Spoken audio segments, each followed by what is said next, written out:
As an architect who specializes in high-end residential homes, I often find myself with incredible furniture budgets.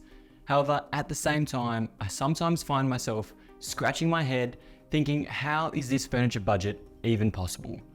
In this scenario, I find Ikea might just be the best solution for us. Today, I'm sharing my top 12 Ikea products that will make any home on any budget. But I'm also sharing with you my top 16 Ikea products that you must avoid.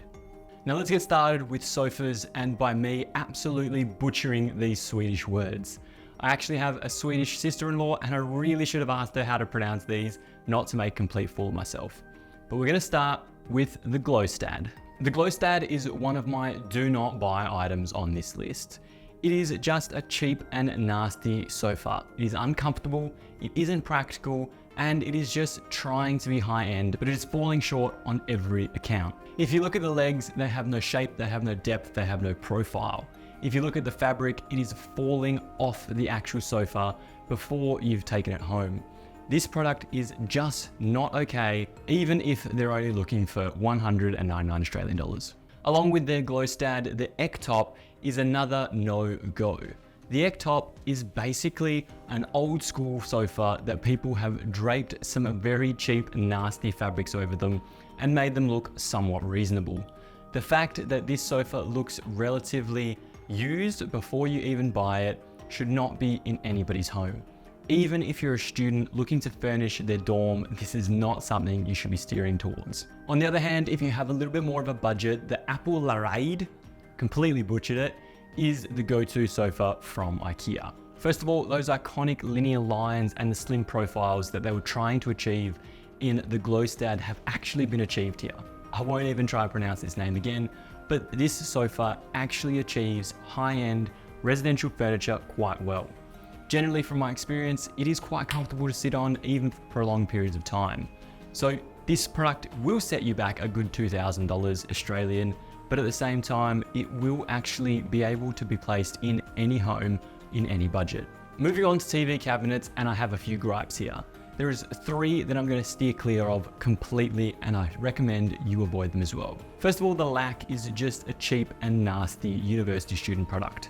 We actually had this during university and it was terrible. I remember walking into what is now my wife's home back in the day and thinking, this is the cheapest, nastiest table I've ever seen in my life.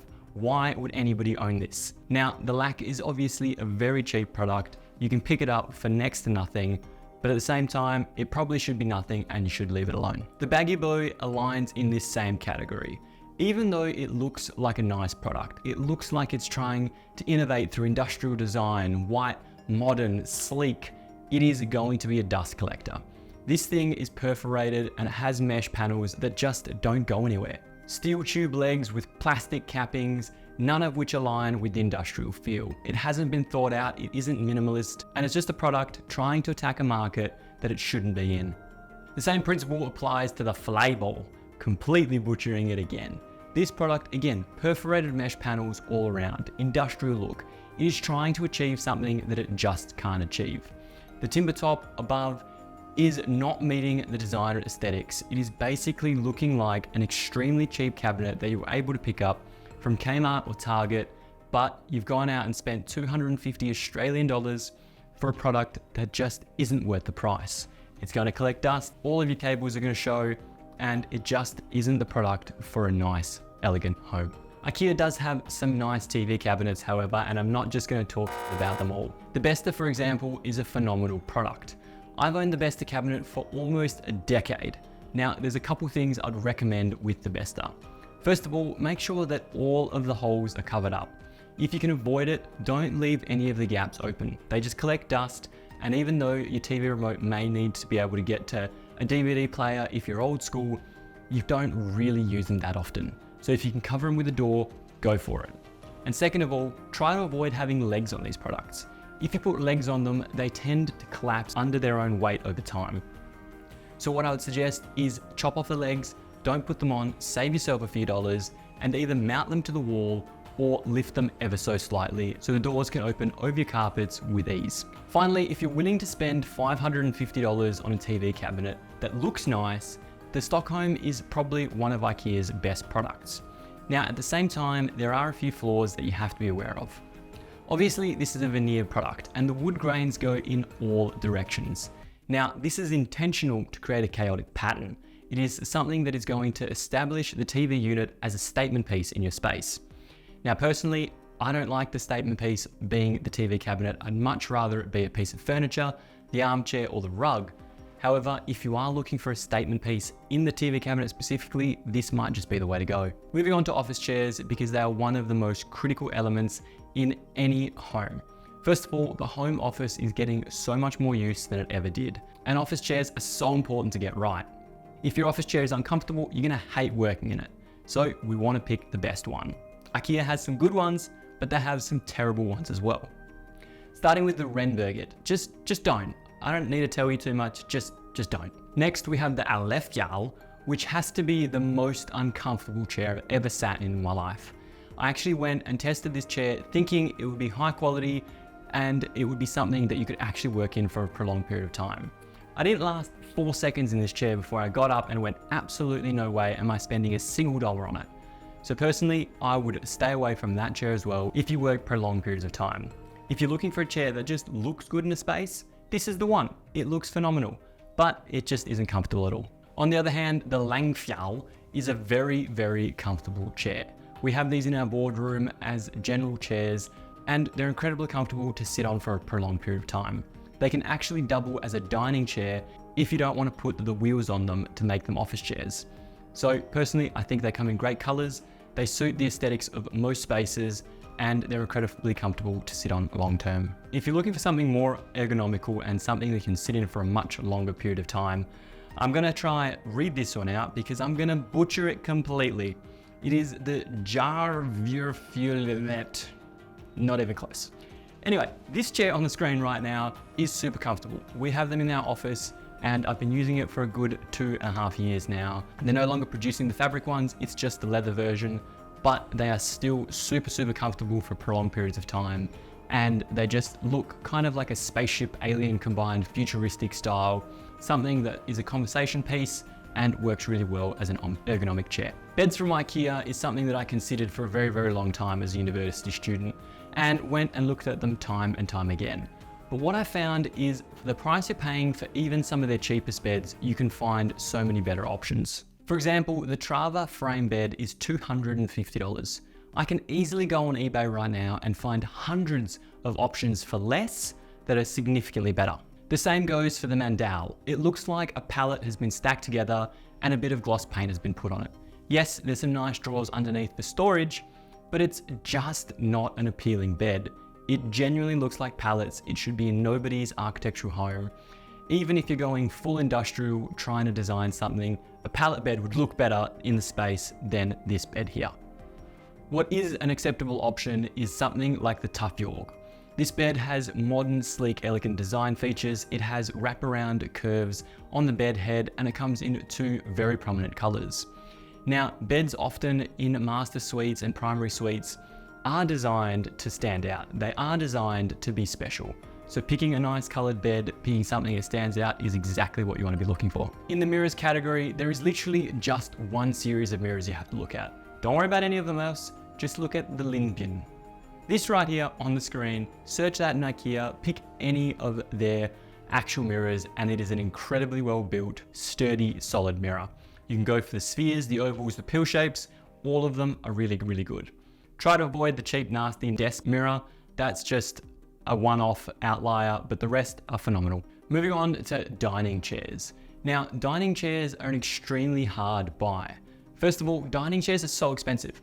Doesn't matter what shop you go into, you're gonna be paying a couple $100s for a good dining chair. But what you wanna avoid when you go to Ikea is picking a dining chair that looks like your grandmother's. If it looks like your grandmother's, it's probably not gonna work well in a nice architectural modern home. So something like the Ekkedelan, which is $99 a chair, may look relatively comfortable, it's got some cushioning, and it's generally solid wood. It is definitely something you'll find at your grandmother's house. So stay clear just from an architectural styling perspective. On the extreme other end, you have the Krylob. This chair might look extremely architectural, it might look extremely stylish, but it is extremely uncomfortable. It is not something you're gonna enjoy sitting in having a nice meal. And it may be a conversation starter during dinner, but it's gonna be, oh, this chair's an uncomfortable one, why'd you buy it? Rather than, oh, these chairs are fantastic, I love them. In reality, they're probably gonna be just as uncomfortable as me sitting on this desk right now. Ikea does have one great dining chair, and that is the Tossberg. This dining chair is a little bit more oversized, it's a little bit more formal, but at the same time, it is going to make a statement. It's comfortable, it's the right color palette. Now, $249 Australian for this chair might seem excessive, but if you compare this chair to any other brand, any other market, you'll be paying $750, $1,000 a chair for something that looks like this. Moving on to armchairs. There's one armchair that has just been completely overdone, and people are trying to reimagine it as much as they can. The Havberg from Ikea is just a complete rip-off from the Eames chair. The Eames chair has been pictured in some of the best architecture around the world, and it has been for decades, because it is such an iconic chair. This, on the other hand, is trying to be a complete rip-off, using the same two-piece concept, but not even hitting the mark. There's a reason the Eames chair was so popular, and I use the word so because that chair is now well and gone. Instead, you want to be looking at brands like Giorgetti, something out of Italy that is custom made and really dominating the market at the moment. If you look at Giorgetti, you'll find some incredible armchairs, which Ikea has actually found some design inspiration from. If we look at the Obegransad, it is a chair that is relatively architectural and modern and contemporary. It is a simple two-tone classic color, wood and fabric. It is something that can almost blend in to any space and any architectural style. At $349, it is not an excessive piece for an armchair that is a feature in your room. If you are looking for that Eames armchair look, I've been more swaying towards the Alibi. It's a bit more of a modern interpretation of the look, going all fabric, all classic, still a simple monochromatic color scheme, but using a two-tone palette to define shapes, sizes, depths as well. So if you are looking for it, something like this might be a little bit of a better option, but I still probably wouldn't lean too heavily towards it. Last but not least, we have our coffee tables, and of course, the Lack makes another appearance on this list. The Lack coffee table is nasty. Just don't, seriously, just don't. Not even worth talking about. The Dalian is another example of where Ikea is trying to push into a market that they've just missed the mark. This perforated mesh trolley is something that's trying to be architectural, trying to meet that upper end market, but it kind of looks like something you'd find in your toddler's playroom. It is not overly stylish, it is not overly elegant, it just looks childish. However, something like the Frotop could be an incredible coffee table.